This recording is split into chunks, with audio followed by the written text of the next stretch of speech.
Brought to you by CHM, a biblically based alternative to health insurance. Learn more at chministries.org/budget. So I'm currently 22 years old, and I'm struggling with the fact that my parents are kind of financially abusing me. I've been following the Ramsey baby steps. I'm currently reading the Total Money Makeover book, and I got my refund from school about in May, and it was close to about $4,000. It was exactly $3,999, and I used that money to pay off my Klarna debt, my car payment, and as well a little bit of my credit card payment. And they weren't really happy about that. They were just absolutely furious about me, saying that that was their money and about how the hard work they did to put me out here and everything like that. And my head's just spinning about it. And okay, I'm hold on a sure second. What to hold do. on. The money was a tax refund for money that you did, like W-2 money. No, sir, school it was refund. School refund, correct. Yeah, but did they pay for the school? Oh, school refund. Or did you pay for it? So they were helping me through financial aid. We took out a loan, and as well just through whatever else, federal work study as well. So was this, let me clarify, because the key word in student loans is refund. And refund sometimes means you took out a loan and the loan was too much for what school actually costs. And so they gave you the money back in cash, but it is still loaned money. Does that make sense? Yes, so was does. this money that was still loaned money, or was this actual cash that you had from doing work study and you were given that as payment? Clarify that for me. I believe it was a little both, from the work study and from the loan. Okay. And whose name is on the loan? Mom's and dad's, or yours? Who's the signer on the loan? I believe it's mom and then me. I believe I'm the co-signer on it. Okay. So where I'm seeing here is there's a lack of clarity on what's going on. So we do need to have that, because you need to know if you receive $4,000, if it's student loan money, you should know that, because you have the right to be like, oh my gosh, I don't want to be on the hook for that. I'm not going to use debt to pay off debt, right? So understanding that's important, but it's spilled milk at this point. I can understand if it was loan money, if your mom was like, wait a minute, you took this loan money that we're both on the hook for to do this thing without consulting both of us because we're both on this loan. So I can see that. So I want to put that out there. But you used a really big word earlier when you said, mom and dad are abusing me with the money. And so I see no evidence of that. Show us that. Let us hear about that. So the reason why I say that is because, one, when I got that money, my first instinct was obviously to put it towards my debt. And both my parents are both spenders. My dad works in the oil field. My mom doesn't work anymore. So I'm currently in another state from Texas. I'm from Texas originally. I'm in another state working as well as in school, trying to pay all this stuff and all the things I can do. And they're helping me financially, but it's always about money, money, money. My mom just bought a brand new Mercedes. My dad spends money constantly on his new truck. Okay. What's that got to do with you? And right. But what's that got to do with you? It's just a money struggle. They've always been haggling me for money, as well as asking, when I ask for money, if I need it, they just never give it to me, or they're 50-50 on it. Okay, so But that's not abuse. that's not. I don't think it's abuse. Like what I'm hearing, Ken, is, and correct me if I'm wrong, Tyler. What I'm hearing is your parents are spenders. It seems like they always have the money when it's time for something for them, but when it's something for you, it's a big deal. And it also sounds like they've hit you up for money. Maybe you had your job in high school and they're like, hey, can you spot me a 20, that kind of thing, and they never paid you back. Is that the type of thing? But yes, as well as, like, recently they've been wanting me to get a truck, and they want me to help pay a down payment, and I've been telling them that I don't want to do this. Okay, then you don't have to do it. You don't have to do it. Here's the thing. Your parents, you're 22 now. Your parents can make suggestions. They can even try to like strong arm you to do things their way, but you don't have to, my guy. Like, you can say, I'm just not going to do that.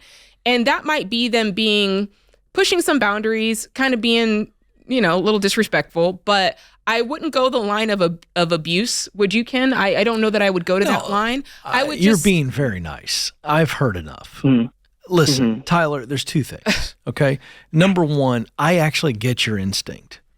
And your instinct to take that money and put it on debt, great instinct. It's a good instinct, wrong move. Like right idea, I'm wrong. I'm getting there. I'm saying it was the right instinct, but you should have communicated with the parents because they're involved in this financially. You can do both and also be frustrated with them for all the stuff you're frustrated with them about and how they handle money. I see all of this together, but the reality is that you, and Jade's right, you're 22 now, so now we begin the separation and now we create a little bit better boundaries. Yeah, you're right. And she's right. You should have communicated much better on this deal. What's done is done. But let me be very clear. You need to stop saying they're financially abusing you because this is not anywhere close to it. I'm not. It's just disrespect. It's dramatic. And by the way, words matter. So when we think that our mom and dad are abusing us, and then we tell somebody, and we tell two hosts on the radio, big giant show, then we've now become, we've come to believe something that's just simply not true, and then that colors how you handle things. You're right. They already handle money in a way that will continue to create tension for you going forward. That's clear. And by the way, good on you, young man, to go, I don't want to live that way. Yes. So I like the direction you're headed. All that to say, stop with this nonsense. Stop thinking it. Stop saying it. Stop feeling as though your parents are abusing you. They're not. And you just need to start to do things differently. You do. And honestly, how much are the student loans? So as of this moment, I checked last night. It was roughly about 40,000. But going into next year, I will be a junior, so it's going to be tacked on roughly maybe about 80,000. I transferred to the University of Tennessee. Here's what I need for you. We took some time talking about mom and dad. I want to talk about Tyler for a minute because you were talking about mom and dad's bad money decisions, bad money habits. Tyler, you are following in those footsteps right now because you are taking on debt. And you're going to an out-of-state school and you're doing all this thing just racking up money. And I know that you're young, but you got to stop doing that because you're going to come out of this thing with $80,000 of debt. And what's going to make it even more of a headache is you're going to be tied to mama.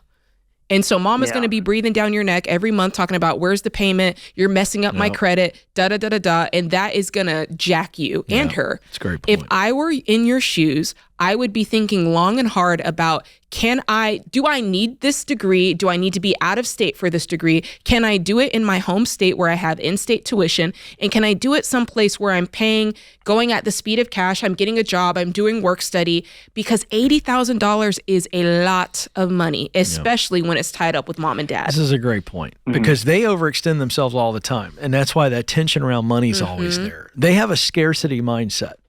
That's what you described. And so tied to that, it's going to make your life miserable. So we prefer you not to have any more student loans, but if you're going to do student loans, do it without mom and dad attached. At the very least. And do it in state so that at the very least, listen, don't hear me say get student loans, but do you see what I'm saying? Yeah. Yes, I understand what both of y'all are saying, and I've done the math as well. Even when I originally did transfer, if I was looking back at other schools, and some schools were the exact same price of the same major that I wanted compared to here, and what's we the just major? ultimately came to that sports management. So what say you, Ken? Well, there's two ways to skin this one. There are a lot of people that would argue with me and debate me on you need a degree in sports management. And that's probably statistically true, not knowing that major super well. However, I know it's possible to get any of those jobs without a degree because I can point to example after example. You got to get in. You got to sweep floors. You got to be a janitor, and then you work your way up to doing some type of analyst work. So it's possible to get into sports management without a degree. But I can tell you that my partner's right today. Nobody cares where you get your degree from. They sure don't. So, listen, I know what UT costs for in-state students. I can't imagine what it costs for out-of-state students. Tyler. There's a better way. Tyler, no one has ever asked me where I went to school. I'm not even allowed to tell anybody anymore. She made me stop talking about it. No one's ever even asked me what I got my degree in. Ever. What did you get your degree in? Music, commercial music. Well, that makes sense. Concentration on vocal performance. And now you're a best-selling author. What a waste of time and money.